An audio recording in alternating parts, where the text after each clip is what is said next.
Hello and welcome to Game Changing with me, Tim Thornton. And me, Chris Sheldon. In this podcast, we chat to various luminaries from the music world who we've met along the way. About those key moments in their careers where the stars aligned and it all started to go right. In this episode, Chris has a chat with, I think it's fair to say, one of the more unsung heroes of pop music, Dave Bascombe. Dave has some pretty damn impressive mixing credits to his name. Suede's smash hit third album Coming Up, James's signature song Sit Down, and Placebo's classic Nancy Boy, to name only three. But in the 1980s, Dave was a crucial part of three absolute bangers. He engineered Tears for Fears' globe-busting album Songs from the Big Chair, going on to engineer and co-produce the band's follow-up The Seeds of Love, as well as co-producing Depeche Mode's Music for the Masses.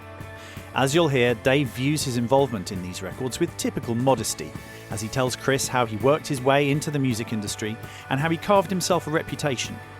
We join the conversation as Chris and Dave discuss the development of what's now a producer's essential tool, the home studio.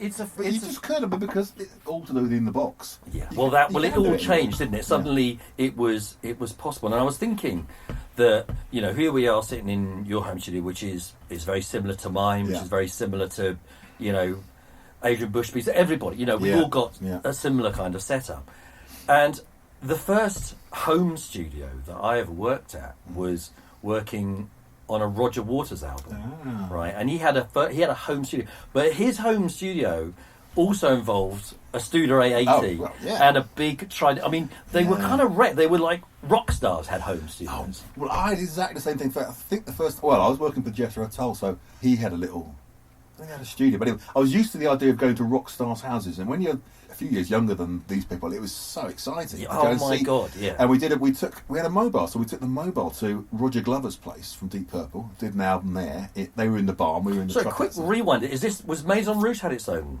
Yeah, it had a mobile, yeah. It originally was just a mobile. Oh, because we got to talk about your early days here. Yeah, because that was, when I started, it was when they just built the bricks and mortar building in Fulham. And I was the last one in. Okay, so there's so much to talk about. This is great. But obviously you got your job then, and I assume it was through the tried and tested method of writing letters? No, and of course, I'm going to say, I've listened to all these programmes you've done so far, and they've just been brilliant. Because partly because, obviously you're esteemed self, but but mainly they're all of a certain age. Yes. And we all got the same similar kind of backgrounds. Yeah. So it's so interesting.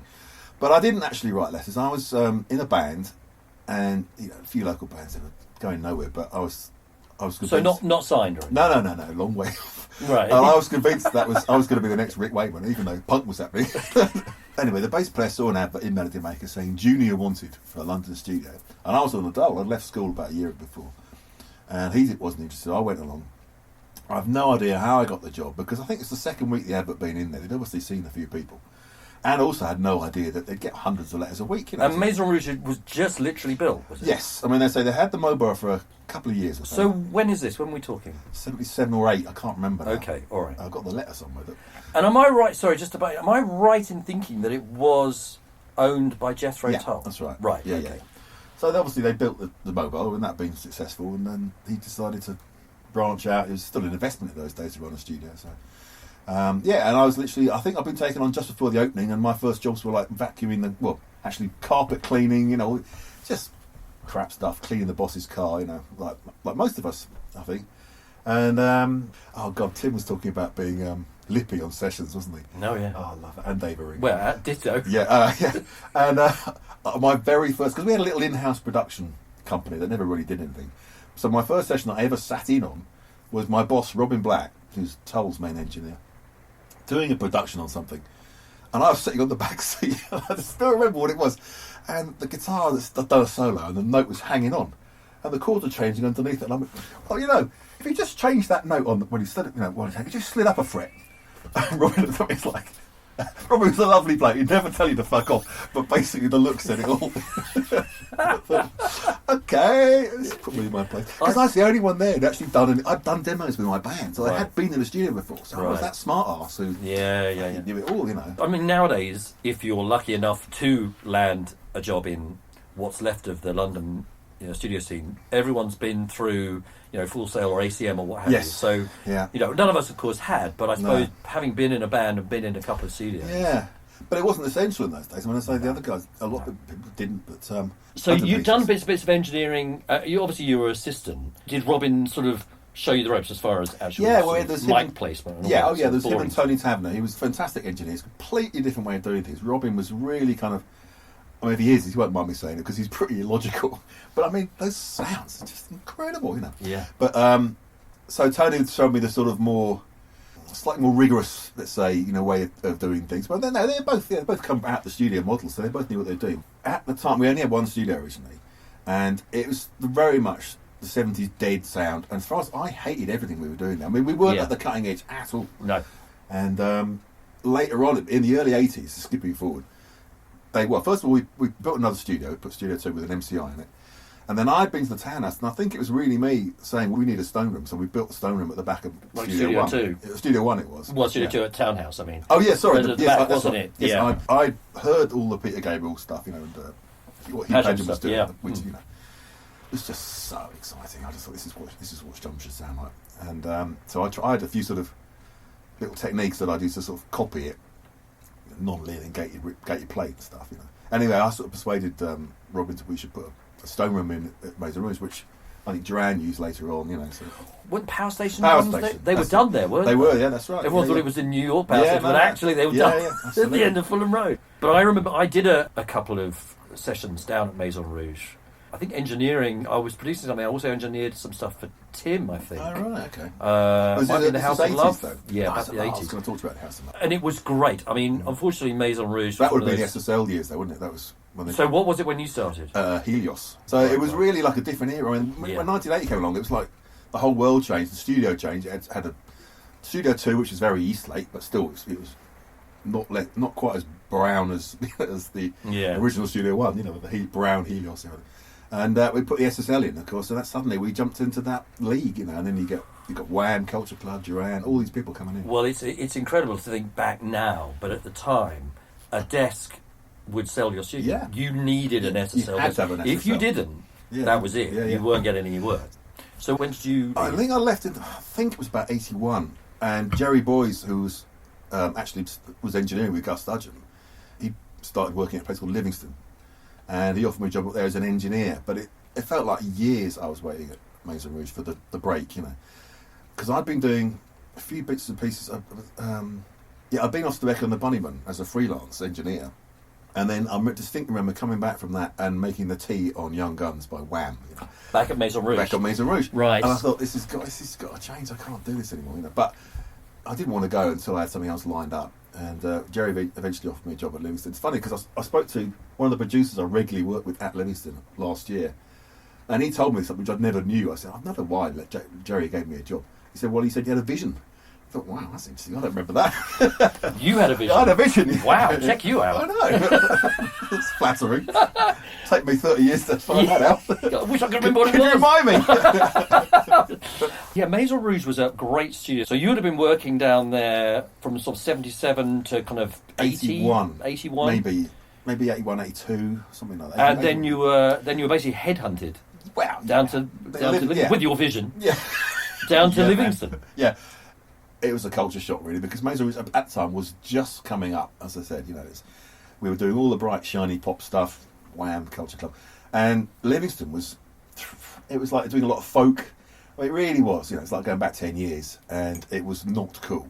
I mean, and so I stuck it out for I think a year or two, and I got some good contacts, but not enough. And then so eventually I went freelance. Just a bit more detail. What started happening was you get producer engineers coming in more and more into Maison Rouge, and I found they seemed to like me because you'd be more than assisting, more than tape upping, but still not actually necessarily on the desk. Although I did a lot of work with a guy called David Henschel, who produced Genesis, and he was the first guy who actually I'd be up the desk, sitting at the desk with mixing. I mean, he'd have it all marked out. But they were quite complex mixes, so you really need to know your chops. So you'd say, okay, for the bridge, this bit comes in, move to that mark, mute this. So you'd be on this sort of helping him doing it at the same time. I mean, everybody's I remember, stuff on the desk, absolutely. but this was just me and him, which was great, And I've been involved in these projects, so I knew where everything was. I had intricate knowledge of it, but it's really enjoyable. And I was doing all the edits as well. So anyway, we got on really well. And then later on, there was a guy called George Nicholson, and he was doing the Nolan sisters, all this kind of stuff. And I think he recommended me to Max Hull, who was the head of A&R, for the Bunnyman gig. When I got to Livingston. Which Bunnyman record it was Porcupine. And so anyway, I'd done a few bits and pieces for Max Hull, and including It's a Material, amongst other things. I suppose it was gathering ground a little bit. So anyway, having left Livingston, I was at home one day, and I got a call from Max Hull saying, "Are you around today?" And I said, "Yeah." I said, "Well, Tears for Fears are in the studio, and they need an engineer." So it's like, right place, right time. So now this the premise of your podcast, mate. That was it. Well, okay. So this was the big moment for you. So you would have been what age? You'd have been like 22? 23 maybe. Yeah. I think 22, 23, something like that. I think I was probably 23 when I started Tears for Fears. So you're sitting at home, twiddling your thumbs. Yeah. And you get a call. They had to go up to Trident, the Annex, Trident 2 in Victoria. Right, I remember Trident 2. Yeah. And my assistant, my T-boy was Alan Mulder. That's where he started, wasn't it? Yeah. But of course, I was incredibly daunted when I got there. I forgot everyone's name. So I remember walking in and going, and I'd forgotten Chris Hughes' name. And I said, that's sort of odd. So had you met Chris? No, I'd not met any of them. None at all. So I walked in completely, and they're quite a little bit intimidating. Well, I think it's intimidating anyway to work with anybody in that situation. But they came across a little bit prickly, I mean, Roland was not an easy person to get to know, so it was a bit daunting. Chris was fine, but I think, Roland says it all the time, I was kind of just a bit of background on Tears of Fears. They'd done the first album with a guy called Ross Cullum Engineering, who's basically very much Chris's mate, and I think Roland had found it quite, a bit of a battle over the Axis, and there were a lot of, Tears of Fears were very tortuous, the process, everything was heavily discussed, every little point. And I think Roland didn't really want to repeat that, and I was the guy who was just really easy to get along with, So, but it was. I was interested in the things that Roland was into, which is the day-to-day sounds. We were both really into modern sounds, whereas Chris really wasn't that bothered about that side of it. So when you say modern sounds, are you talking about the keyboard sounds and drum sounds? Well, yeah, both really. But for example, in a track called Pale Shelter, it's got what I'd call a modern snare sound, a kind of gated thing, Now Chris never liked that. Chris was very into traditional kind of 70s dead sounds. And I remember Roland asked me as a kind of little test, "Would you like that snare?" I said, "That snare sounds fantastic on Pale Shelter." He sort of turned to Chris and went, "There, so you go." So I was this kind of ally in that sort of point scoring, Right. But so I don't. As I said, I don't claim to have any influence on that album at all. Really, there was like three very intelligent people with big egos there, and I'm not going to rock the boat. And I think that was my role, and that's fine. I'm happy with that. But you were they were talking about songs from the Big Chair. You were integral to it, man, because of the way that I remember buying that album and just thinking, well, I know nothing. Really? And honestly, Well, again, what's changed? Nothing. Yeah. And I remember buying that record, and I think it kicks off with Mother's Talk. Or it kicks off with Shout, but yeah. Sorry. I remember the first track I played was right. Mother's Talk. I don't know why. Yeah. I think I'd heard it on the radio or something, Right, yeah. and I put it on. I was like, "Fucking hell, this is unbelievable." Well, it is. Obviously they're fantastic songs. Yeah. But the way that they'd been presented and engineered and mixed, it was a real eye opener for me. And it was just like, okay. Well, that's what they were working on when I first started, and I remember exactly the same. I thought this is just gobsmacking, but. And it was Ian Stanley, wasn't it? Yeah, well, I believe, yeah. But he was the one who was sitting there with that old micro composer. I think it was an MC4. MC4, yeah, the one that Human League used to use. And he was just sitting there, heads down, typing this like a computer, Right. So we did Mother's Talk, mixed it in Air, I think. Was that the first track you did, Mother's Talk? Yeah, absolutely. That's what they were working. That's the first track they got back. The first track we did on the album. Right. They'd done it with. They keep sacking Chris Hughes. It's a bit of an in-joke. They'd gone off and done it with Jeremy Green. But that didn't work out, needless to say, for one reason or another. I don't know why. And they got Chris back, and I don't know if it's Chris's first day back in the studio with them, and that's why there wasn't an engineer. I could only surmise that, but it felt like they'd done a bit of work on it already, so I just don't know. But I know there's 48 tracks. There's a lot of Jeremy Green stuff still there, some of which was replaced, some of which was kept. So the track had already been started? Oh, yeah, it's been started, and the bones of it had been done, and we didn't start all over again, certainly. So I don't know how much of Jeremy's stuff's on there or not. But and were you given, obviously, once you'd proved yourself, were they quite sort of? I mean, I don't know Chris Hughes, I don't know the band or anything, but were they quite happy for you to sort of assume that role with the mixing, or were you? Yeah, it was kind of, well, back then, as you remember, it was like mixing wasn't a big deal. It was like you finished the recording and you mixed it, and that's so that was. Yeah, that's the way it worked. So yeah, I mean, once I was in, I think. The thing was, I was going to say, but after we'd done that, I think actually we mixed it at Trident. We did a few various mixes, and then I was booked to do the album, and it all went quiet. I spent what felt like forever. I think a few months at home, and I'd ring Chris every now and again. I didn't want to hassle him. And he kept saying, yeah, and I really thought they'd gone somewhere else. Yeah. But it turns out that for Tears for Fears fans, they'd know this, but Roland, Chris had said, like, we need some more songs. Given Roland the famous couple of months off, and he'd gone away and come up with Shout, basically, and by the bones of what became Everybody Wants to Rule the World. So anyway, they worked. Shout was just a chorus. So Chris, Ian, and Roland had been in the studio developing the whole rest of it, which, all the verses, all the middle bits, and it's obviously a pretty complex structure, so it took a long time. So they were basically working the demo of that. And then when they finally got that to where they wanted it, then I got the call and we went down and started recording the rest of the album, including that. And where were you doing that? That was all at Ian's house. And that's another reason. In fact, I've been reading this interview that Roland did today about it. And it was, the Hurting was expensive, pretty fraught, a lot of tension, inexpensive, air studios or whatever. Cost a fortune, long days, because you had to in those days to make most of the hours. So this was, Ian Stanley had what had started as a pretty basic home studio, and then they bought an Atari 24 track, a little Soundcraft desk, and enough gear to make a record. So we did. We did it all there, and it was great. It was. There's something really fun about making records in houses and stuff like that, isn't great. it? It's the really whole fun. atmosphere is utterly different. It's very relaxed. Yeah, that's the whole point of it, isn't it? And we'd have dinner. We'd sometimes have dinner there, all around the big table, or we'd go out to whatever. Go out to Mole's Club in the evening. It was. Yeah, no, I remember that. But I was also something else that I was thinking about. That was sort of mid-ish 80s, wasn't it? Sort of 84. I think it came out in 85. But I right. think Mother's Talk came out first, maybe the back end of 84. Right. So while I was still with okay. So between 83 and 85 is when you were really making the record, and that was firmly analog days. Yeah. Well, yeah, by necessity, because there wasn't any. No. Well, there was nothing else. Well, we'll digress here. We so hated the old world, analog, all this. It was just all boring crap. So the F1 had just come out. Do you remember the F1? No. Sony F1. This was a domestic digital recorder.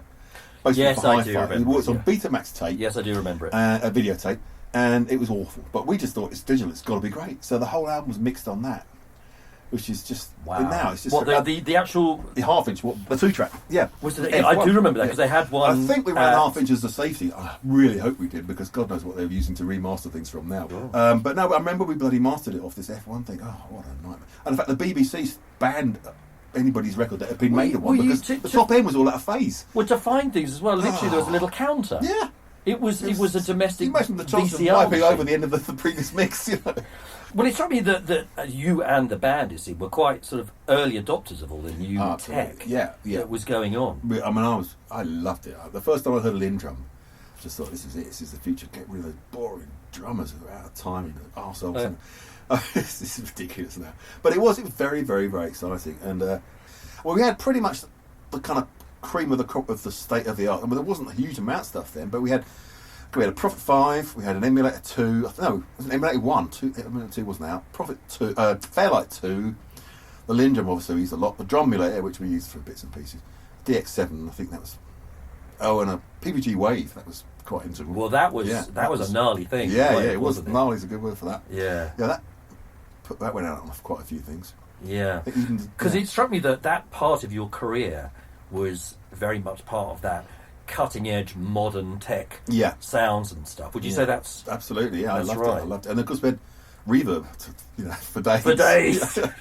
Yeah, we kept all these hire companies afloat with more lexicons, renting lexicons. Yeah. We were quite famous for that. But and that's what we were. Basically the reverbs were all pretty much all lexicon, bit of AMS. Yeah. Now, also around that time, did you do some stuff with Peter Gabriel? That was quite a lot later. Well, actually, it wasn't that much later on. But that was pre Seeds of Love. Yes. Okay. Yeah, it was. I don't know, maybe 86, 87. That didn't work out really, to be honest. It was just. This was down at his little place he had, didn't in he? Ashicombe. Yeah, Yes. lovely. Well, say lovely, but it was. Well, it was like it was like a garage. It was, but it I was a big remember coming barn. down to see it. Cows used to come and look in the windows, you know.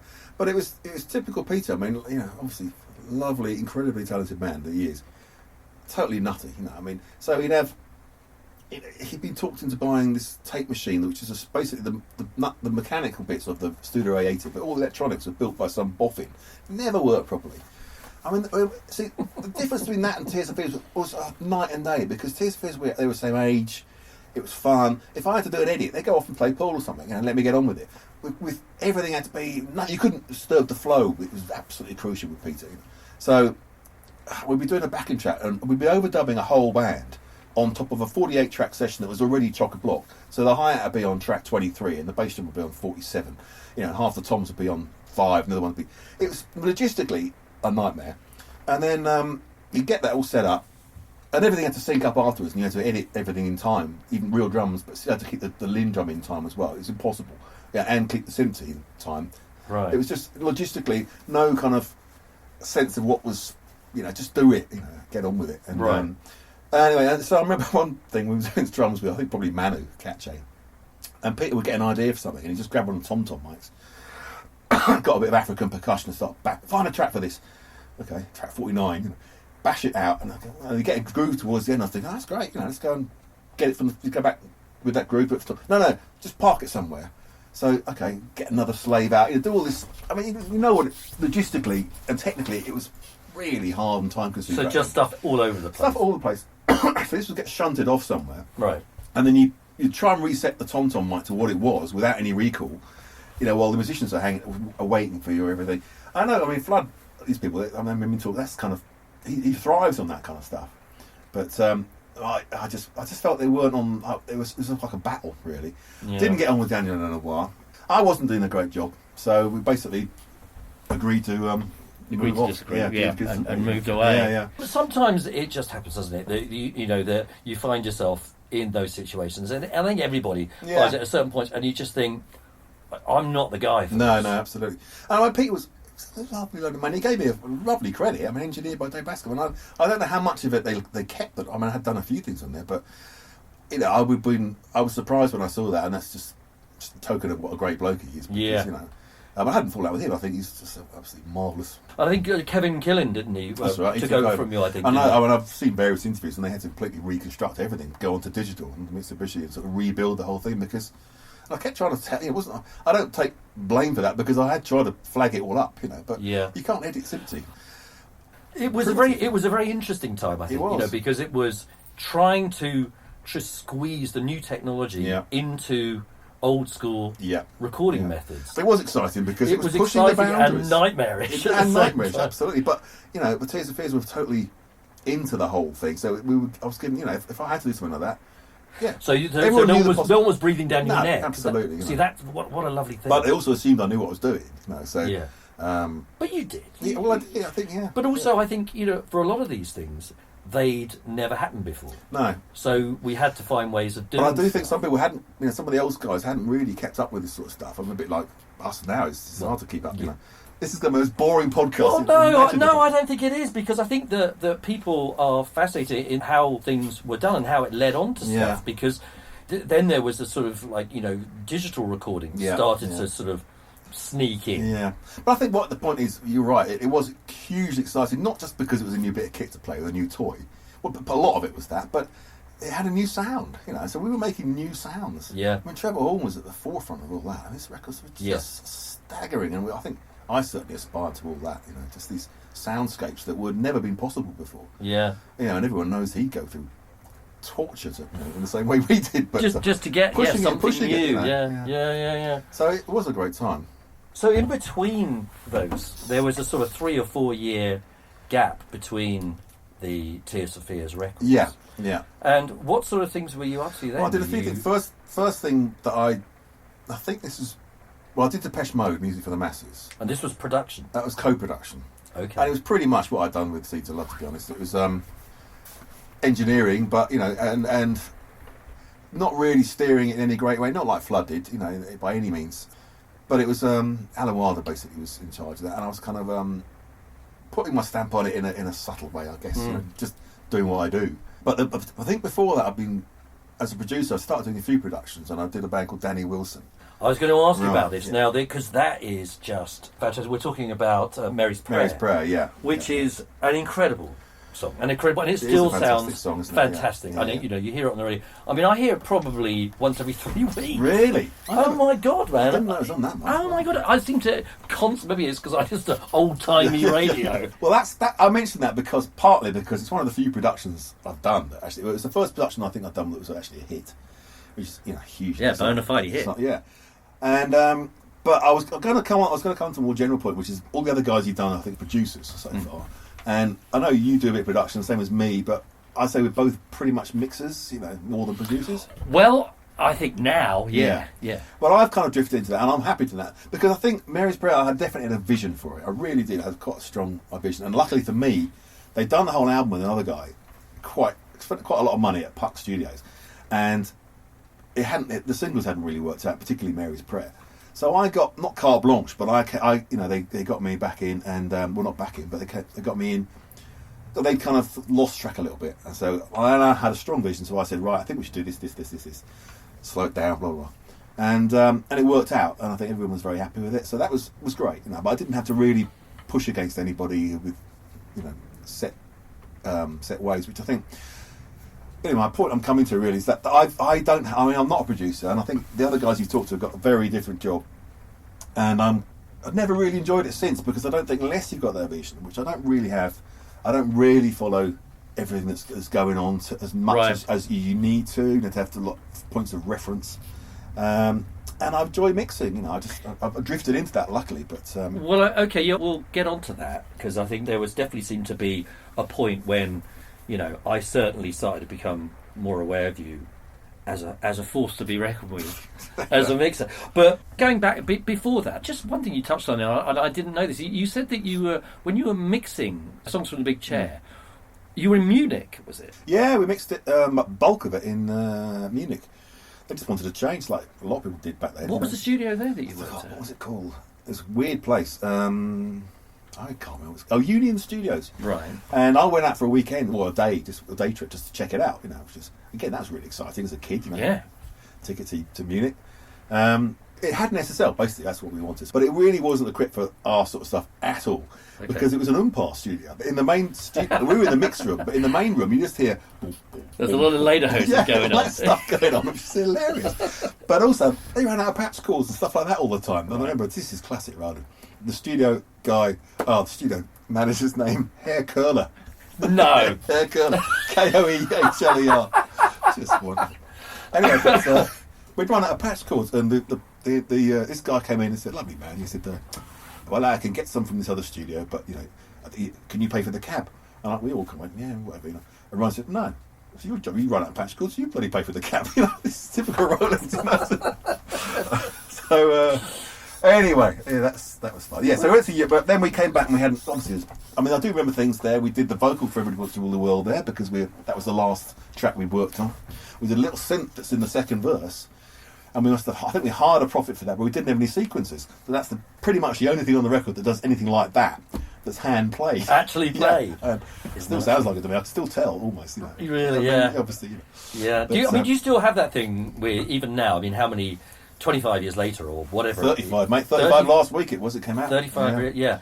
I still listen to some records that I've done in the past. Some of them, it's almost like listening to, I don't even remember being involved with it. Yes, somebody else's record. Yeah. And there's other ones that I listen to and I think, God, and I can still hear the errors. Absolutely. I can remember moves I did on the mix, Yeah. Some of those Genesis albums, I can remember putting some reverb on the bass for one line. Every time I hear the record now, it's ridiculous. That's anal I got. But it was, I was young, hugely important part of my life, and so I remembered so much detail about it. But inevitably, everyone else remembers different things.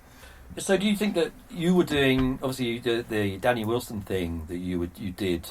Obviously, the Tears for Fears things were these sort of two enormous projects in your life. I mean, and there's sort of before and after Tears Yeah, for Fears in a lot of weird sort of ways. Yeah. But I mean, in between times, did you get in more into production? It was Danny Wilson thing. Well, I did that, and I did quite a few bits of production. Did some stuff with It's a Material, hit with Drying Away from Home.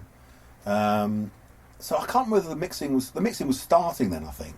And I don't remember that much other production, to be honest, but there must have been a few things. So probably there wasn't that much time between that and Depeche Mode. And then after Depeche Mode, I mean, that was, I think, the Tears for Fears thing came pretty soon after that. Did you ever, I mean, obviously, I know you're a keyboard player, and did you ever get into sort of writing with bands or anything like that? As a producer, I mean. I suppose I would have done it if I thought it needed it. It never came to the point where... But you were quite happy to sort of go, I've got an idea. Oh, absolutely. Well, as a producer, you have to. That's the whole yes, you do. You know? I mean, but in fact, that's one of the reasons, if I haven't got an idea, I don't think I should be doing it, you know. But as far as writing a part, I don't think I ever felt the need for it. In fact, I did a name dropping, but I did much later on, I did some mixes with the Manic Street Preachers. James said that I had, apparently said, when I'd heard whatever it was, the pre-mixes, well, that one needs a guitar solo. I don't know which track it was, but he said, that needs an extra guitar part. And I said to him, bloody hell, that's a bit presumptuous of me, wasn't it? he said, well, I think I'd mentioned it to Rob, the A&R guy, not to the band themselves, you know. And he said, but we went away and did one, and it needed it, and he was dead right. So that was James. That's great. He's one of the nicest men on the planet, isn't he, James? So obviously you did a bit of production one year, and then Seeds of Love started to happen. Now, one thing I just wanted to ask about this was, I know that it was obviously, there were some false starts and what have you. Yeah. And am I right in thinking that they originally started with Clive Lang and Alan Winston? Right. Yeah. Now, were you involved in that? No. Okay. No, I mean, I still sort of socially saw them, but not that much because I was quite busy. I was in London, obviously.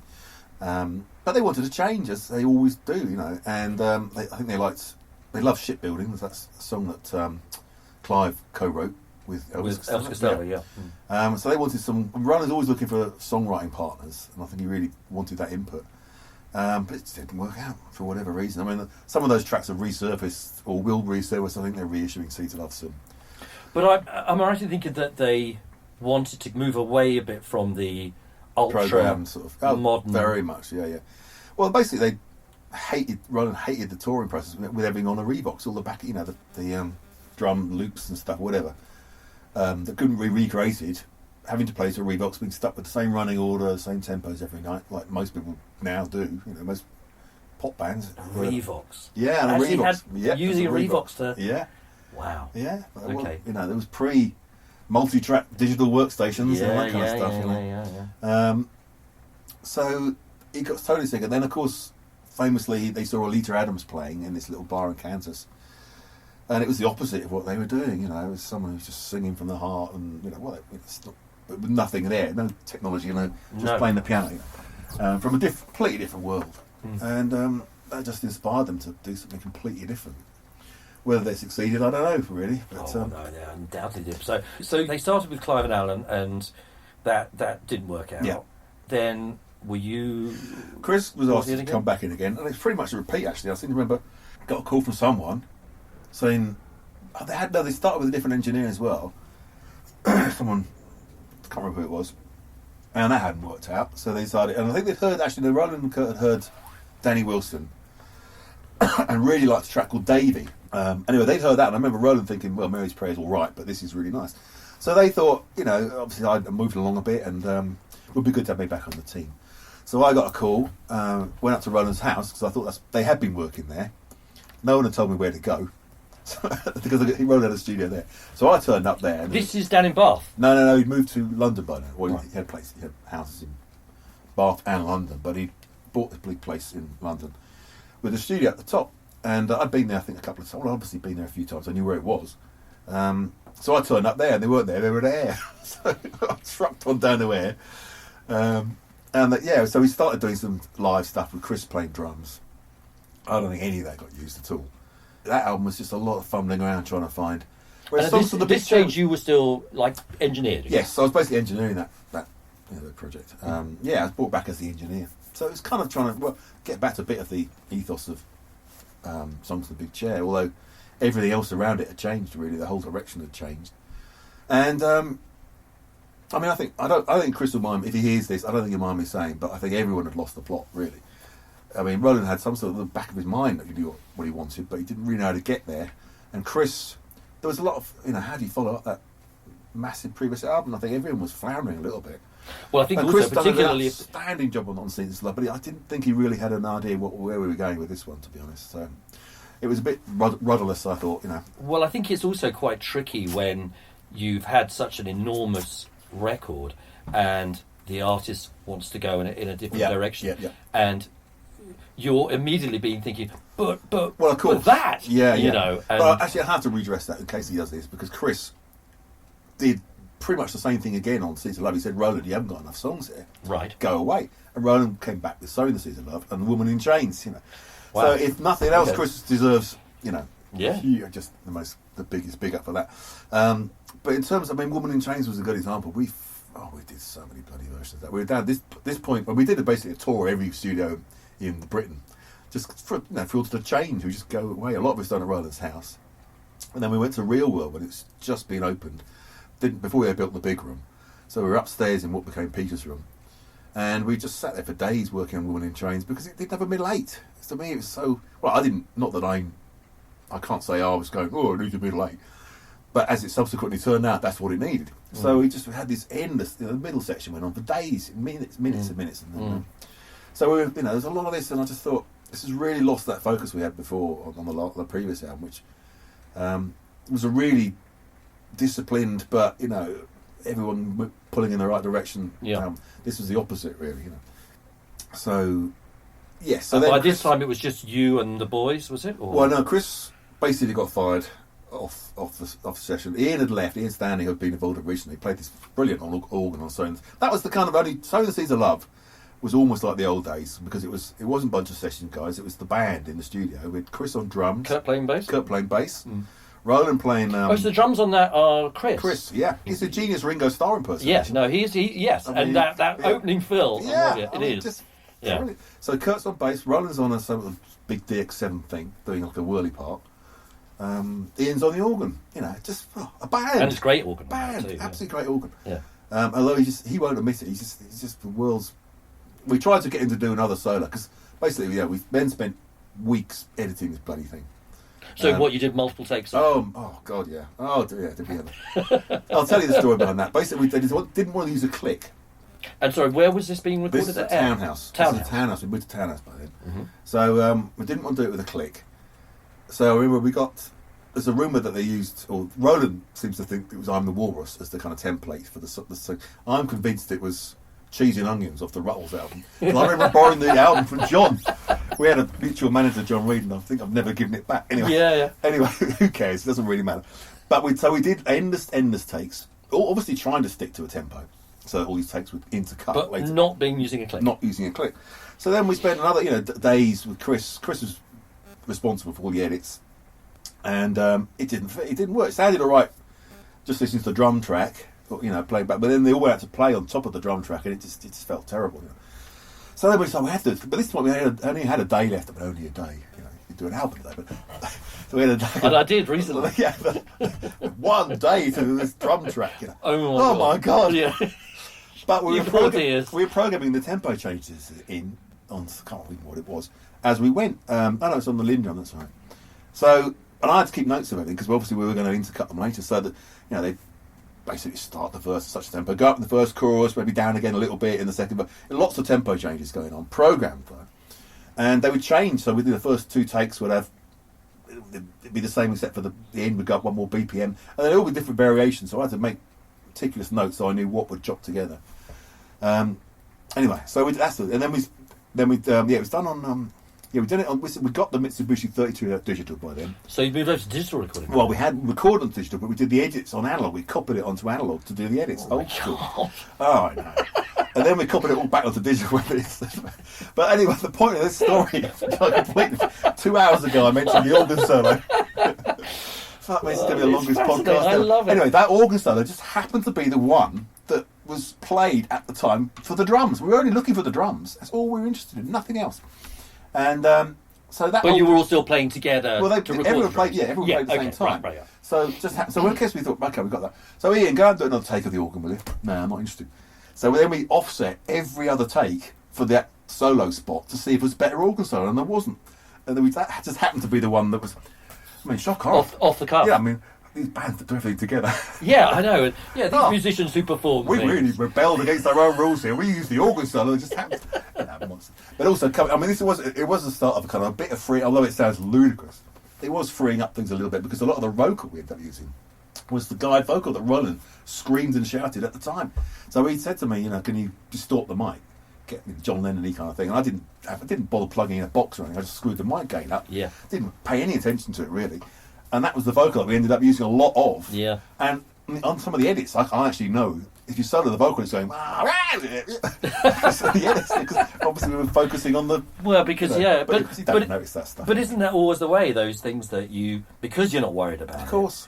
You do those performances, don't you? Well, that's the same with B-side syndrome, isn't it? How many B-sides have turned out because you're not worried about it? I've always found with everybody, particularly with Tears for Fears, B-sides has been so much fun, so much low pressure. Yeah. And some of them are actually much better more than B-sides, but even if not, I still enjoy them for what they are.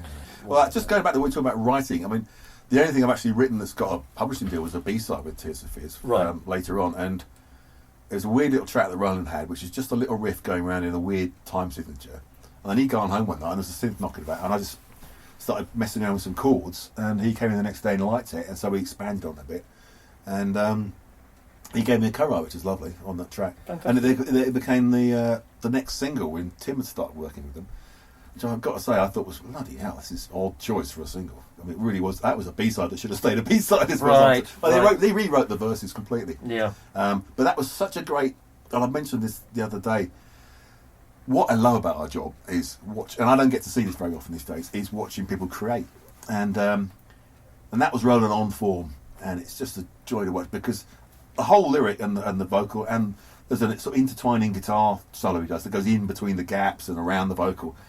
And I remember him just putting it together, and it was, I was just sitting there watching this process. An absolute treat, That was a long process doing that album, wasn't it? It was. I mean, a couple of years? 2 years, well, yeah, on and off a bit. Well, mainly on, actually. It was long. I mean, it became like a day job, we were working, I don't know, 10 or 11 till 7 or something, and then go out for a nice meal. It was great. Right. And it was just an odd time, we were a bit out of time by then. I mean, the world had moved on, yes. Of course. Yes. And people were making records with Acai's, and we were still using Fairlight 3s. It was a bit dinosaur, So was it all done with that thought in process in mind? Because I know you got a Lita Adams in as well. She sang. Who was definitely of that sort of way of doing. Yeah. Well, Badman's song, I think, is one of the examples where it worked best. Yeah. She's playing the piano. It's a live. It was session guys, but it's her playing piano live.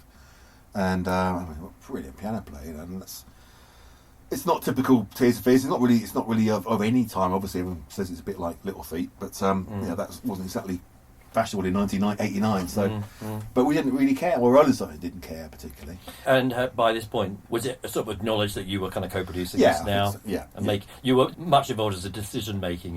Well, yeah. I mean, I wouldn't say really. I was dictating things. I mean, no, I wouldn't say if that. I was asked, then I'd give an opinion. Yeah. But I wasn't going to sort of, and now and again I'd say stuff. But Roland was pretty much locked into his little world of how it's going to go then. So he really couldn't get much of a. He didn't really want anybody to try and get in there. I think. Well, that's part of the reason that I'm making no bones about it.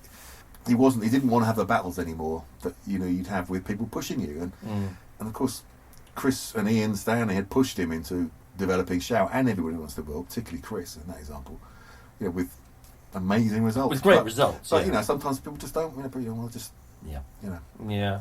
And I mean, one of the questions I was asking you was that thing where success changes. When you get that the game changer, if you like, where something has become fantastically successful, but sometimes it can be, and there can be negatives towards it. But what's nice to hear, I suppose, is that you went back into work with Roland again, and it hadn't really changed. It was no. There was in some ways it almost seems like it was better because you stuck it through, didn't you? Yeah. I was his ally, I think, and I still was his ally in the process. Yeah. I mean, the one thing that led on, which was odd, was that the mix of that, because Dave Bates, the A&R guy, and it was insistent that someone else should mix it, even before I'd had a chance, which I was pretty pissed off about, but that's obviously now happens all the time. We were all used to it. So he wanted to get Bill Price in. Now well, that's an interesting choice. It is. I mean, Bill's fantastic, absolutely. but I can't imagine him doing this is that. the whole thing, but it was Flavour of the Month. I mean, Dave Bates, bless him, he had his Flavours of the Month. And he obviously, Bill had done something for him. Now, we didn't really know, we knew who he was, but it wasn't relevant to us at all. And we really weren't keen. And we didn't give him a very easy time of it, particularly Roland, I think it's fair to say. But it was just, I offered to sort of plug the desk up for him, because we're talking about 64 tracks of fucking everything, 12 things on the same track. And I thought, he's never going to find his way around this. And he wasn't interested. So I came back in the mix, and he'd have like one fader. He hadn't cross-patched it. So the one fader would have like lead vocal, middle eight, tambourine, it's like 5 things on there. I think, how are you coping with this? You couldn't, unless you manually change the EQ. Yeah. And he done, some aspects to it were great. I mean, he had a great bottom end. It sounded really nice. But Roland just wasn't there. Roland just wasn't interested in the slightest, and basically dismissed it completely. And then we said, right, if anybody's going to do it, let's get Bob Clearmountain, because at least we know him. Roland done something with him before. And so he came, and a safe pair of hats. Oh, absolutely. So he came in with his rack, and he did Sowing the Seeds of Love, first of all, and it was completely wrong. And Bob, bless him, I want to mention this because for quite a few years after this, he'd mentioned this in interviews, and he's such a modest bloke. I mean, he's done, as we all know, billions of fantastic sounding records. Oh, he's amazing. But this is the one he often mentions, the one that got away, which is Sowing the Seeds of Love. Yeah. So Roland walked in and just said, no, it's completely wrong. So poor Bob was like, this is pretty freaky for him. He said, well, okay, tell me what you want. No, this is completely wrong. Scrap it. You obviously heard it. What was... Yeah, I can't remember now. I just thought this isn't right. I can't remember how. Yeah. But it just wasn't Beatley, basically. Okay. I think it probably sounded a bit American rock or something. Yeah. So that was pretty gutting for him. And then he went, next one he did was Woman in Chains, which is just a masterpiece. Although we always said, I hadn't mixed it at all, and I always wanted to go, because there's always things about the monitor mix you like, isn't it? And I thought, But I mean, listening now, I could never top that. It's a wonderful mix.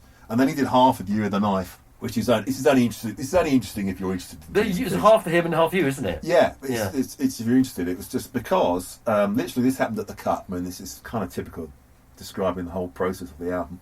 We're at mastering session in New York, and we still hadn't decided about some of the mixes, and the running order. So the roadie was flying out from Britain with DAT tapes of, I'd meticulously put it on all half inch, but no, we put a DAT tape of different mixes. Yeah. And we was there, and we couldn't decide which version to use. So we had this earlier version of You and the Knife, which Clearmountain had done with programmed drums, Fairlight drums, and then we'd gone on and done endless different versions of it, including getting Simon Phillipson to do real drums on it. And I'd done a mix, and me and Kurt preferred my mix, and Dave Bates and Roland preferred the Clearmountain's one. And I thought, whatever, I don't care, I don't want to make a fuss. So Roland said, okay, we're going to use the Clearmountain one, but there's a section I want you to edit in off your version, which is just towards the end where there's some sound effects, wind and rain and stuff going on. So they left me to it, and I queued it up, and I did the edit, which is you previewed on the 1630. You remember? No, yeah, do I? So and I left it running. I thought, this is great. And I said, what do you think? They came back and said, yeah, it's brilliant. So that was it, basically. So it goes, by just chance and luck, it goes from a program version, which is very American rock, which is why they went for Bob, yeah. And then it kind of goes into more, it's real drums, and it's all kind of tamla, if you like, but you get the excitement coming on the end section. Yeah. Now, punters, no one is ever going to know that, but for me, it's a little kind of Strawberry Fields moment, Yeah, I was going to say, it's a Strawberry Fields moment. So I know exactly where the edit is, and I put it in a very sort of muso, wanky place. It's like on a hi-hat, not a snare. Yeah, that's cool. But yeah, it worked out fantastically. I was like, after spent 2 years on this track, whatever it was, which was, I never liked that song. It was always a problematic song. Yeah. I should tell you that at the time you were mixing that record, I was also working for Dave Bates in Palmer, and I was engineering an album for The Mission. Oh, The Mission. Right. Tim talks about it, yeah. And we were, I remember we were in at Swan Yard, I'm pretty certain it was Swan Yard Studios, I think we were mixing. And, the door gets booted open, and he comes Bates. And everyone's like, oh, Jesus, everyone's in trouble, It always felt like that, didn't it? Yeah. What's this fucking rubbish? We're all in trouble immediately. And he's like, listen to it, goes, yeah, great. Anyway, listen to this. This is proper. And he stuck on Saying This Leads to Love. And I swear to God, I remember listening to it going, another fucking, you, man, bane of my life. Right. Every time you want some tips, Chris, I'm still here for you. Thanks, man. Honestly, it was just sort of... But you know what? It was fantastic. I've said this before, but I'm sure, but that was like a Wednesday overnight mix.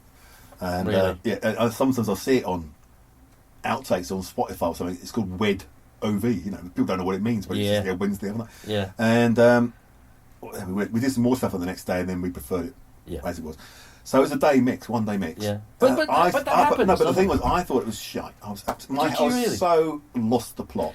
Yeah. And everything else was shiny Fairlight and all kind of very programmed and neat and tidy bottom end. Yeah. This was kind of rumbly and, now it sounds ridiculously hi-fi and posh. Then I just thought this is all over the place, sonically. But, so I spent weeks trying to remix that. And Roland was just like, let me get on with it. We must have wasted thousands, I mean, for Kurt very nicely on an interview said that it was Dave Bates who wanted it better, which maybe there's a bit of that as well. Well, let's see if we can get it better. But no, I take the blame for... Well, though, Dave, I mean, I've mixed a few things myself, and I had exactly the same feeling when I did the Foo Fighters record mixing for Gil. Right. Okay. And we finished the record as I was mixing it in LA, and I got it home, and I listened to it, and I thought, I've really fucked this up. Oh, that's horrible, that feeling. I thought, this just sounds fucking awful. Really? Because... Well, you were right. And I was right. Yeah. No, I'm joking. No, but it is that thing where you just are so excited and you want it to be, and it can be brilliant. Yeah, and I'd done what I think I thought was right on it, and everyone was happy. Yeah. But I put it on at home and just thought, this is the biggest pile of shit I've ever fucking heard. This is awful, and it is that thing, isn't it? Then slowly you're like, oh, yeah, Well, it's time away, isn't it? Time away from it, and then it becomes. That's the version. It's the accepted version. I just got to say that House of Love stuff you did with Tim. I loved it. Did you? It still sound. Oh man, I haven't listened to it for years. I don't actually listen to that much, but it pops on occasion. I still think it's just. I mean, for me, that's the sound of the 80s as well. You and Tim, but it was big and reverby, but it's still really. The drum sound was great. Yeah, that was. I did a mix with them later on. Did I tell you the House of the Beatles and the Stones? That was a great track. Yeah, it was a great. That was a great track. Yeah. So obviously, Tears for Fears comes out. After that, one of the first times we met was you were mixing a band for EMI, and Dreaming, maybe was that what they were called? Oh, the Dreaming. Yeah. Yeah, and I'd just not long been with Reedy. You did a recording with that. I did a bit of recording with you. I came down to the townhouse and sort of got in the way a bit. Well, basically. To be honest, that was when I realised that I shouldn't be producing because I just lost the plot on it, really. I think, but to be fair to me, 2 years of doing Tears for Fears really messed my head up in terms of. Did you have any time off after, or did you? I probably had a little bit, but not enough to get my. No, I didn't work on anything that was going to clear my head. Yeah. Artistically and sonically, I mean, so it was just. I think I was trying to. I think everything was in my head needed to be as complex as Caesar's Lover and as huge and anthemic, and of course, I think I tried to shoehorn that onto the most inappropriate track. Really, it's the only way I could describe it. And no, it didn't work out. I mean. And they were actually really good. They were a good band. I remember it being coming down, and it was, and you were having firing loops, and trying to get loops in time and stuff like that. And it was pretty complex. I remember. Probably. At the time. I was only there for like 3 or 4 days. Yeah. I think you just needed an extra pair of hands. I think it even got even more complex. I remember you did drums at Abbey Road. I can't remember who the drummer was, but you engineered that. Oh, did I? Yeah. Oh. Yeah. Abbey Road 3. Yeah. But then after that, did you start to find yourself slipping more towards mixing? Definitely. Well, if you get all those offers coming in to mix, I mean, you can do whatever, 5, 6 albums, whatever it is, in the space of producing it. You can mix 5 albums, whatever it is, in the space of producing. And also, you're obviously getting a lot of demands to do single mixes. You get a very busy schedule. And I don't know what comes first, whether it's realising I'm better at mixing than I'm producing, because you don't have to have that vision, really. I mean, you can work on a lot of things that you're not necessarily totally in love with. But you really need to be in love with a project to produce it.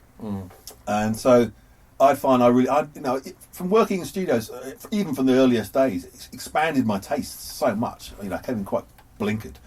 And working on all sorts of projects really expands your taste. So I could work on a track that I didn't particularly like, didn't like the artist necessarily. And if I came away thinking, actually, I quite like this now, because of what I've done. That's probably a good sign, and I find that very satisfying. So there's that aspect to it, and then it just comes a question of produce an album or whatever, a single or something. You've got to turn down a lot of other work, and that's quite tricky. And politically, it's obviously a lot simpler. You're only dealing with maybe.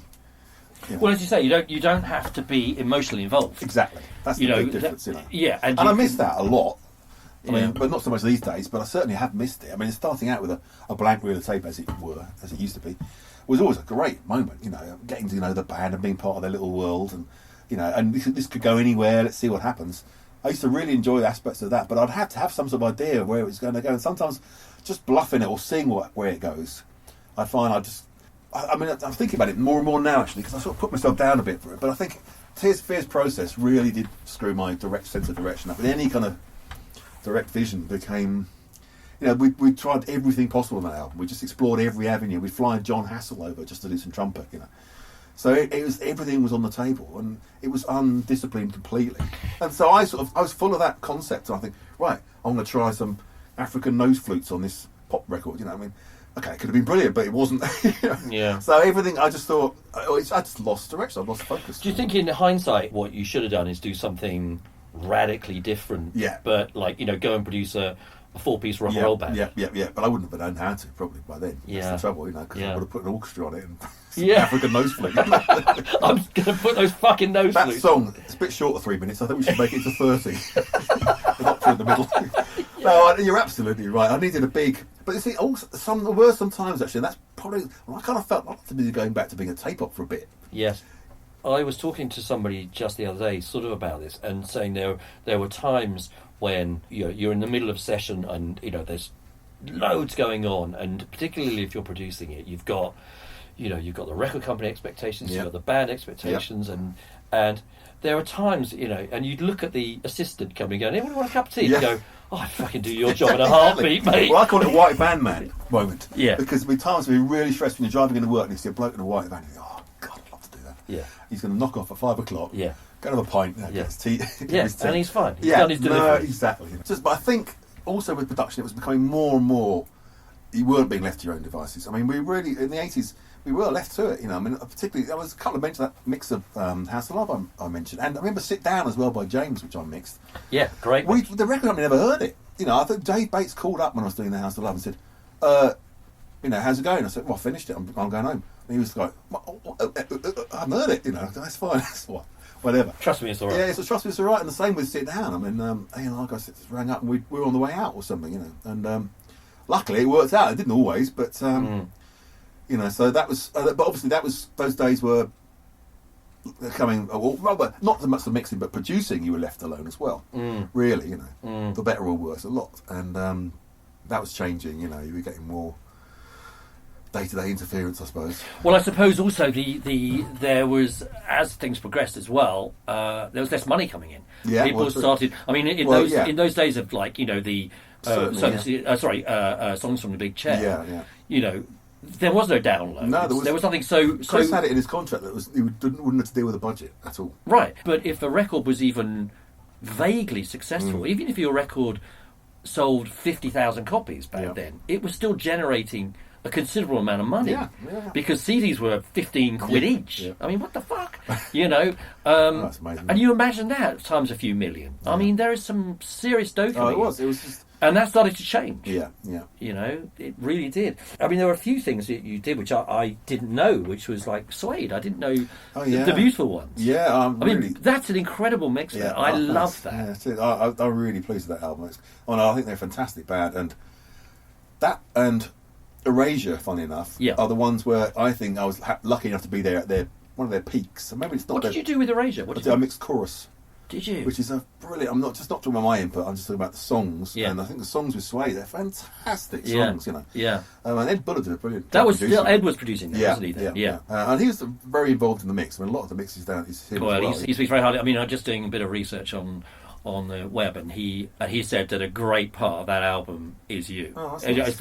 far as the sonic Funny enough, excellence. I mixed some stuff that he'd done many, many, many years later, and some of my samples still on there. But he must have nicked off the multi-tracks at that time, which is fine.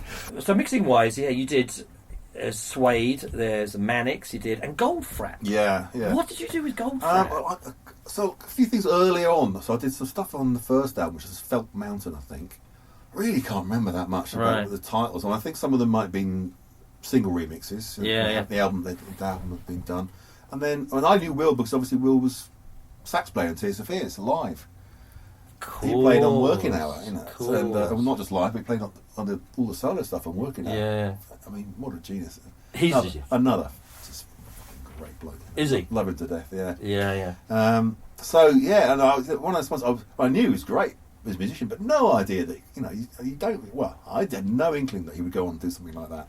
Oh, the stuff's incredible. I love Goldfrapp. I mean, it's so good. The programming and the sounds and everything. I mean, put the records on, and honestly, I think they sound amazing. They do. They just immediate. Yeah. You know, I don't know what. So I did various, a bit like the Placebo. I sort of did very early stuff with them. You did Nancy Boy, yeah. Amazing. That's great, isn't it? I love. Oh, it's amazing. Did you do Teenage Angst? No. Did Nancy Boy? Yeah. Well, I remember those were the two sort of early-ish singles. Right, I don't remember Teenage Angst. Oh, it's a great tune. But Nancy Boy, I remember that was. It just suddenly sounded incredible. It's lovely when bands are that raw, isn't it? I think they're a brilliant band, but they've obviously got much more polished over the years. Yes. And, so I've done various things with them and Goldfrapp over the years, and get called back. And when did you decide to get your own place together? Was it? Well, I was at Townhouse, as I said, and then I got a room at Metropolis and started doing loads of stuff in there, and then they chucked me out of there because they wanted to redevelop with not the one room next door through. So ended up at Sphere, where I'd what was Chris Kimsey's old room. Did you ever come down there? Yeah, I do work there once. Yeah, right. And that was actually great. Actually, it worked out really, really well because they basically had 3 studios there as well. So I could easily nip in to one of the SSL studios if I need to do something there. I did a Chromie album on the SSL there. That's the last time I worked on a big desk. And then I could pop into my room if I wanted anything. It was a really nice situation, and I love being around people. So anyway, when that finally closed, I was pretty devastated. I spent a lot of time trying to find somewhere else because I really do like going out to work, and I like just even if you're only a receptionist, just talking to other people, and so it was just good generally. But anyway, that shut, and I spent a lot of time trying to find something equivalent, and just didn't. And so my wife had suggested that I build this. I'd seen your place, and thought that looks really nice. Literally, they finished the wiring in here on the day I had to move out of Sphere, so it worked out perfectly. Yeah. And now I still miss it, but when I've got the age I'm at, I'm sort of semi-retired, so it's fine. Do you feel like you are? Yeah, really, yeah. I mean, I get enough work to keep me happy when it's there, and I'm quite happy when it's not. I've got a little project I'm doing with a friend of mine. But I do get asked. I don't know about you, but I quite often get things that I think, well, what's wrong with this? Oh, mate, all the time. And I don't think I've ever actually done it because you can't. It's our job, But sometimes I'll say, look, I really don't know what you're supposed to do because this is very occasionally I'll say this, I really don't know what to do with it. And sometimes you actually fess up to it and say, look, are you sure? And usually always people say, well, just do what you do. And I've got no idea what that is, but usually it works out and people like it, So sometimes I'll drive myself crazy listening to their mix, thinking, I've lost it here, but usually I do what I do, and people listen to it. Whatever it is you do, Dave, it is great, man. It is brilliant. Thanks, mate. And an absolute pleasure to talk to you. Well, it's been a real pleasure. It's been a real pain in the arse, Chris. I never want to talk to you again. Fantastic. No, we are old mates, and it's been fantastic. Really, really enjoyable. Brilliant. Dave Bascombe there. Really hope you enjoyed listening to that. Remember, you can hear all our other episodes with Flood, Gil Norton, Maximo Park, Douglas Dare, Sophie Hunger, Stephen Street, Field Music, This Is The Kit, Dave Ehringer and Tim Palmer on your usual podcast platforms right now. So please don't forget to subscribe and leave us a review if you get a second. We're going to leave you with a short burst of chat just as Chris was pretty much on his way out the door when Dave told Chris about a slightly unusual approach to remixing one of the Cranberries' biggest hits, Linger. See you next time. Steve mentioned me in his one, and he said, do it, went off to Dave Bascombe. That's right, he did, yes, he and did. The thing was, I've got to mention this because he's so right. I mean, what was wrong with his mix? Yeah. He went on to be a huge hit, Yeah. But I can sort of understand why record labels do it because obviously, let's have a shot, see, if this other guy comes up with something better. Yeah. But the stupid story, this is so ridiculous. Before I got asked it, we were doing it at a weekend. What was the song? Linger. It's actually Linger. Right. And we were doing it at the weekend, and the A&R guy wasn't available, wasn't around, he'd gone away. And I got a call from Noel, I think it was, from the band. I'm not going to do the accent, but he said, it's a few days before, he said, can we keep the strings? I thought, what? What on earth are you talking about? I'm remixing, you know. So of course I'll keep the strings, it's on the tape, you know. I was like, yeah. So it became obvious because I turned up at the studio and the roadie was setting the band's gear up in the studio. I mean, I think it's a lovely story because I'm not knocking them because they were just so naive, they're so young. They didn't really know what a remix was, or either that, or maybe they thought, fuck it, we don't like that version, we want another go at doing it, and no one's going to be around to stop us. So basically, they wanted to re-record the whole thing. Now, thinking back, obviously I should have said, no, that's not what we're doing here, you know. But the record guy wasn't around. It's really his job, you know, to spell out what was happening here. And I thought, well, maybe this has been a discussion. But anyway, I just thought, I think at the bottom of my head, they were nice kids, and I thought, let's see what happens. Wow. I know. It's, you know, thinking now, I've really blown my fucking chance. All the royalties I could have had off that record. Anyway, so I let it happen. So you recorded it? I re-recorded, well, I tried re-recording it, and we did, and obviously we kept the strings because we were overdubbing to a copy of the tape. But, and Dolores, you know, maybe it's just because she wanted to redo a vocal, and that was might have been the impetus behind it. Yeah. And our card turns up about 6 o'clock on Sunday night. Says, no, it's crap. I don't like it at all. So I thought, oh, fuck. Okay. Because I got carried away with the process like you do, and this is why I'm not a producer properly. I should have said, whoa, hang on a minute. So you haven't remixed Stephen's version? I did. No, I did end up remixing. I think, well, I've still got a few hours here. Fuck it. I'll get Stephen's version up and remix. And we ended up using Dolores' new vocal. And to listen to these things emerge, unfortunately, now on greatest hits and stuff. And I listened to it the other day. My version is now out there. Wow. And bless her, Dolores' vocal is really not great at all. And the mix isn't great because I only spent a few hours on it. And there was nothing wrong with Stephen's anyway, you know. So, anyway, our mix wasn't as good as his. No. Yeah. Well, sometimes it just doesn't happen. I mean, you know, and there's, as you quite rightly say, sometimes it's an experiment. Yeah. And, you know, you might get something out of it. Just in terms of everyone gets it wrong, I mean, I've done the Bob thing, but I'm not going to mention who this was, but I was doing some tracks on a Golf Rap album. And Wills came in and said, look, I've got this version that says, it's really not right. What do you think's wrong with it? And he said, is it too compressed? And I said, no, the drums are fucking far too loud. And I was he went, okay, thanks, and went back and thought, hang on, why don't you ask me to mix it? You're just asking me to tell you what's wrong with the other guy's mix. You know? Yeah. But I mean, I say this guy's a really huge mixer, and everyone gets it wrong every now and again. You know, so, well, you do. You can't, you know, win every time, but we win enough times to keep employed.